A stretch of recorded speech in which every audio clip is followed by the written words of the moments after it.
ما به فسق و فجور یزید چسبیدیم، گفتیم یزید سگباز، یزید میمونباز، یزید شرابخور. اما مگر حسین ابن علی با یزید سگباز جنگید؟ سگباز باشه، میمونباز باشه، شراب میخوره باشه، بره در خفا بخوره. حسین با یزیدی جنگید که خون مظلوم رو به زمین میریخت، چه در کربلا، چه در حره واقم، چه در مکه. حسین با یزیدی جنگ کرد که بیت المال رو به تاراج برد. مگر بیت المال مال یزیده که پخشش کنه؟ اونا رو ندیدیم، اینا رو دیدیم. جنگ امام حسین، قیام امام حسین با یزیدی بود که قاتل مردم بود، میکشت مردم رو. هر کس که مخالفش بود، هر کس که فریاد میزد خفش میکرد. خودش به والی خودش تو مدینه گفت اگر بیعت نکردن بکش. مگر جواب بیعت نکردن کشتن بود؟ یا گفته میشه هدف امام حسین از قیامش این بود که شفیع امت جدش قرار بگیره.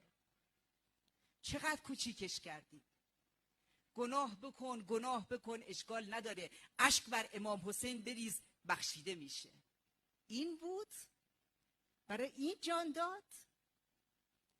یا گفته میشه حسین میخواست به لقاء الله برسه، شهادت عرفانی رو مطرح کردن، یا شهادت سیاسی رو مطرح کردن، بزرگان مطرح کردن که اگر میتوانی بمیران، اگر نمیتوانی بمیر. حسین نمیخواست بمیره، تا لحظه‌ای که میخواستن بکشنش گفت نکشید.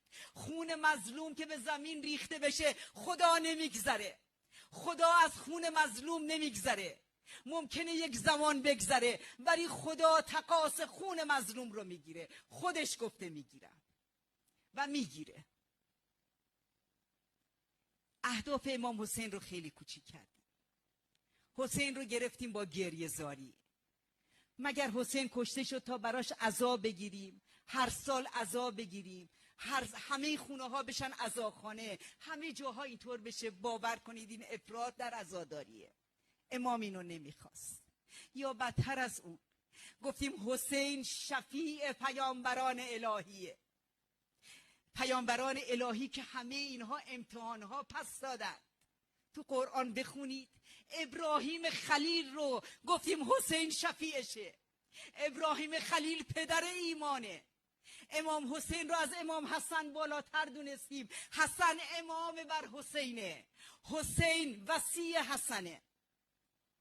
مریم مقدسی رو که قرآن در موردش میگه ان الله اصطفاک و طهرک و اصطفاک علی نساء العالمین، اینقدر آوردیم پایین که گفتیم دربان خانه زینبه. چه کردیم با اهل بیت؟ چه کردیم؟ چه ظلم ها روا داشتیم؟ ما رومون میشه به حسین ابن علی بگیم ما تو رو شناختیم؟ ما رومون میشه؟ چه مطلبا در موردش ساختیم؟ چقدر کوچیکش کردیم که ظالمین هم شدن الحسین الگوشو، که ظالمین هم از حسین دم زدن. حسینی که در مقابل سلطان جائر ایستاد. ما به فسق و فجور یزید چسبیدیم، گفتیم یزید سگباز، یزید میمونباز، یزید شرابخور. اما مگر حسین ابن علی با یزید سگباز جنگید؟ سگباز باشه، میمونباز باشه، شراب میخوره باشه، بره در خفا بخوره. حسین با یزیدی جنگید که خون مظلوم رو به زمین میریخت، چه در کربلا، چه در حره واقم، چه در مکه. حسین با یزیدی جنگ کرد که بیت المال رو به تاراج برد. مگر بیت المال مال یزیده که پخشش کنه؟ اونا رو ندیدیم، اینا رو دیدیم. جنگ امام حسین، قیام امام حسین با یزیدی بود که قاتل مردم بود، میکشت مردم رو. هر کس که مخالفش بود، هر کس که فریاد میزد خفش میکرد. خودش به والی خودش تو مدینه گفت اگر بیعت نکردن بکش. مگر جواب بیعت نکردن کشتن بود؟ یا گفته میشه هدف امام حسین از قیامش این بود که شفیع امت جدش قرار بگیره؟ چقدر کوچیکش کردی. گناه بکن اشکال نداره، اشک بر امام حسین بریز بخشیده میشه. این بود؟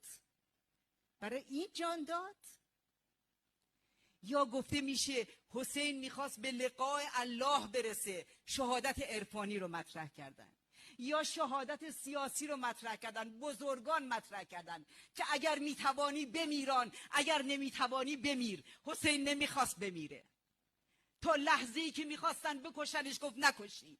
خون مظلوم که به زمین ریخته بشه خدا نمیگذره، خدا از خون مظلوم نمیگذره. ممکنه یک زمان بگذره ولی خدا تقاص خون مظلوم رو میگیره. خودش گفته میگیرم و میگیره. اهداف امام حسین رو خیلی کوچیک کردیم. حسین رو گرفتیم با گریه زاری. مگر حسین کشته شد تا براش عزا بگیریم، هر سال عزا بگیریم، همه خونه ها بشن عزاخانه، همه جاها اینطور بشه؟ باور کنید این افراط در عزاداریه. امام اینو نمیخواست. یا بدتر از اون گفتیم حسین شفیع پیامبران الهیه، پیامبران الهی که همه اینها امتحانها پس دادن. تو قرآن بخونید ابراهیم خلیل رو گفتیم حسین شفیعشه. ابراهیم خلیل پدر ایمانه. امام حسین رو از امام حسن بالاتر دونستیم. حسن امام بر حسینه، حسین وصی حسنه. مریم مقدسی رو که قرآن در موردش میگه ان الله اصطفاک و طهرک و اصطفاک علی نساء العالمین، اینقدر آوردیم پایین که گفتیم دربان خانه زینبه. چه کردیم با اهل بیت؟ چه کردیم؟ چه ظلم ها روا داشتیم؟ ما رومون میشه به حسین ابن علی بگیم ما تو رو شناختیم؟ ما رومون میشه؟ چه مطلبا در موردش ساختیم؟ چقدر کوچیکش کردیم که ظالمین هم شدن الحسین الگو شد، که ظالمین هم از حسین دم زدن. حسینی که در مقابل سلطان جائر ایستاد.